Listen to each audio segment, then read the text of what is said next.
Right. Good evening. Thank you for having me as your general evaluator today. So first off, I would like to start off with saying what a wonderful atmosphere all of you have today. Heckling, yelling, burning.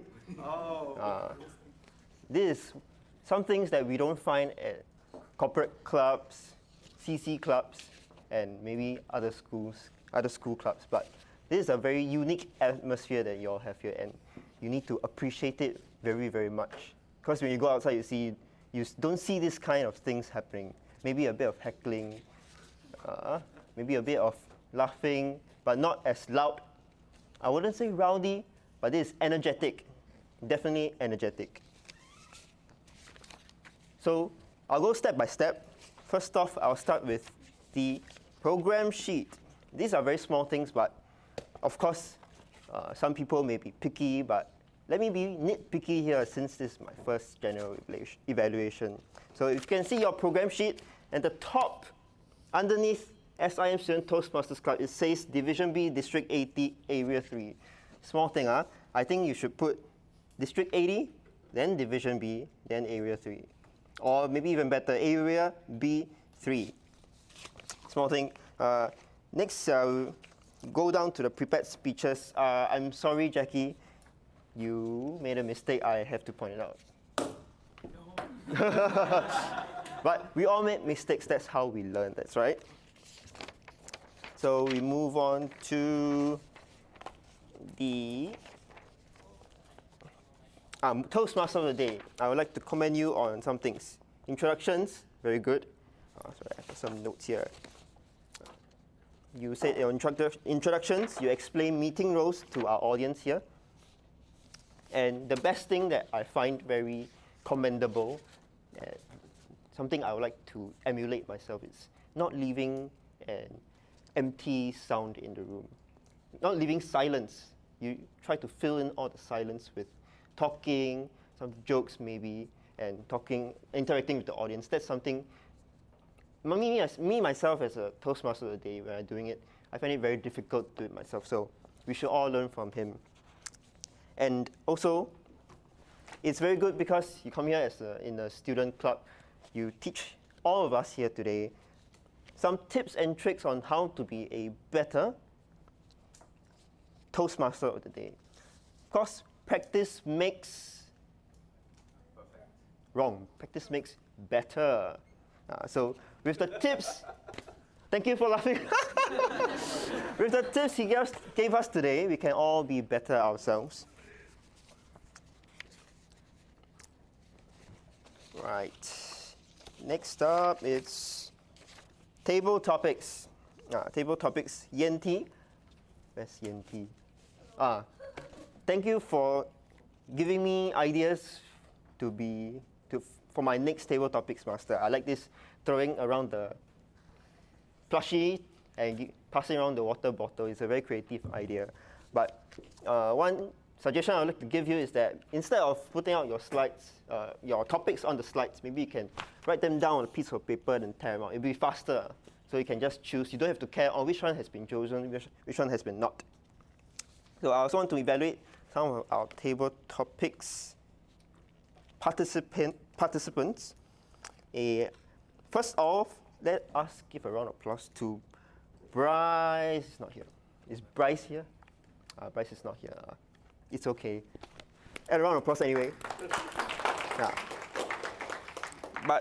But because this is a chance of choosing the participants, you won't get to volunteer somebody up on stage. So maybe one better thing is you can point out, can our guest over there come up for table topics? So, and the good thing to encourage them is to start applauding, and it's like, then okay, everybody applauding. Okay, I think I should go up. That's how you encourage people to do table topics, especially guests. So it's very good, very important for guests to try out table topics because there is no other chances for them to do. They can't do a speech or can't do an evaluation. So table topics is the only chance for guests to come up and try out their speaking speaking skills. So let me move on.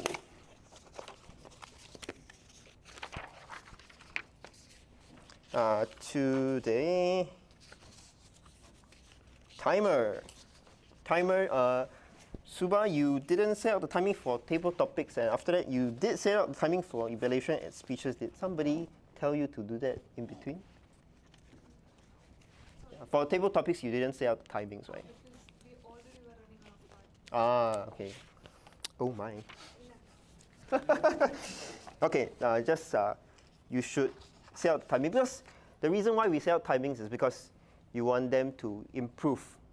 Core value of Toastmasters, one of it is excellence. So to be more excellent, because we need to know if we ran over time, that's one, but also if we ran under. So for a speech, 5 to 7 minutes, if I said it for 5 minutes, my evaluator want to tell me, oh, you only spoke for 5 minutes, maybe you can add more content to your speech. So that's one of the reasons why we want to know our timings for our speeches. Also especially for table topics. All right, speeches.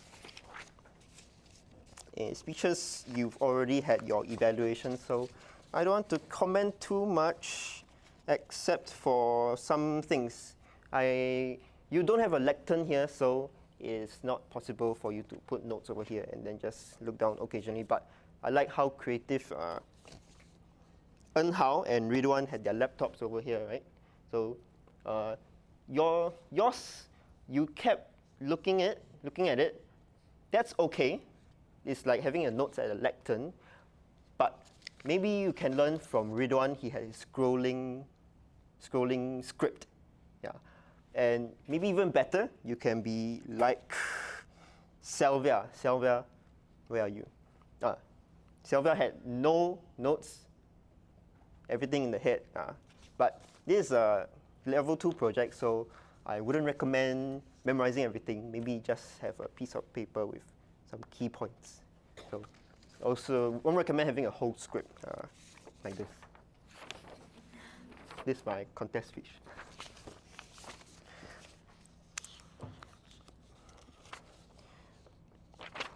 Right, down to evaluations. All right, our first evaluator, Astrid. Astrid, great job for your first evaluation. Round of applause for Astrid, please. As witnessed from your contest, table topic, sorry, but you spoke very well, a very good command of English.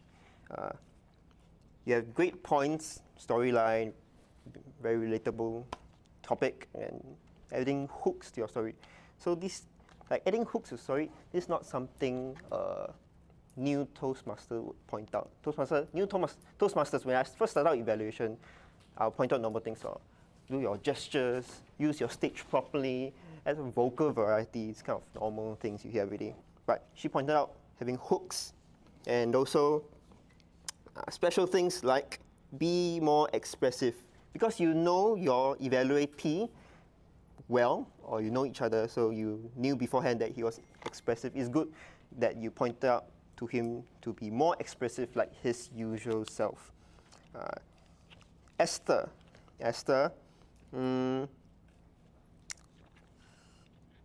I mentioned to you, where's Esther? Mentioned to you just now to use the sandwich technique, and you did, which was good. One thing I want to point out is you might want to, what we say, practice what you preach. You talk about having good vocal variety.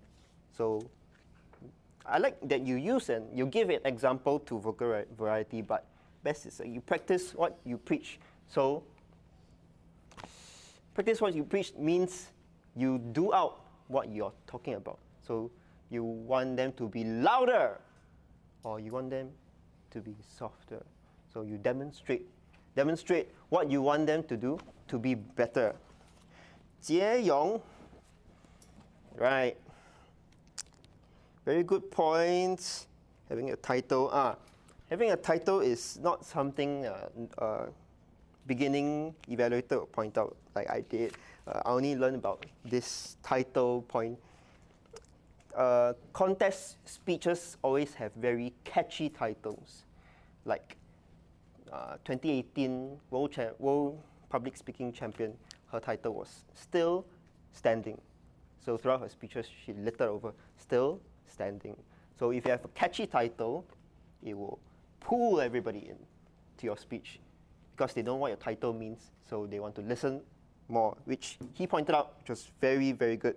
So these are special things in your evaluatee's speech that you want to point out, things that nobody else would notice. Also, very good for asking the evaluatee to have a call for action. You all know call for action. At the end of speech, you want them to bring back something home. Take the message and bring it home, act upon it.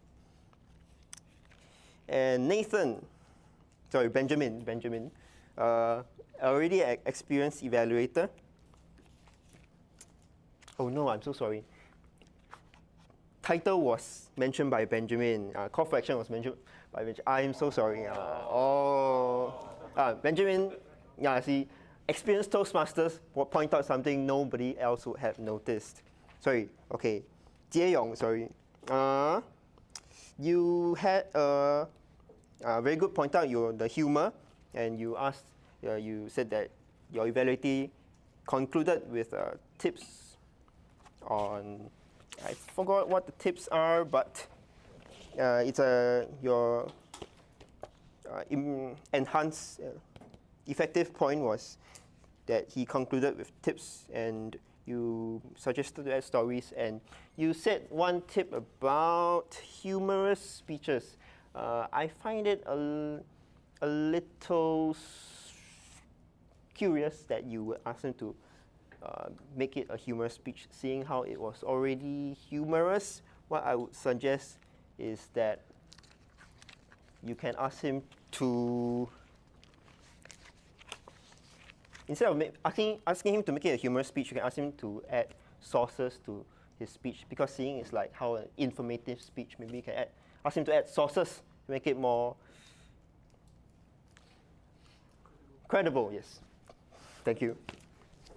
What's stuck in my head? Benjamin, I already, thank you, Benjamin, for your great evaluation. Nathan, you said that speech was relatable, great delivery, added quotes, and you asked him to improve on his vocal variety. What I would suggest to you, maybe you can speak slower. Maybe you spoke a little too fast. And also, one thing I would love to see in your evaluation is that you explain why it was relatable, explain why the delivery was good, explain why their vocal variety could be better. Then you can, in addition to explaining, you can also add examples, demonstrate, and all that. How many amount of timing? No timing. No. Okay. Very good.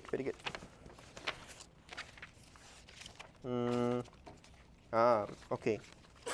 I think I am okay. In conclusion, of course, everything must be concluded.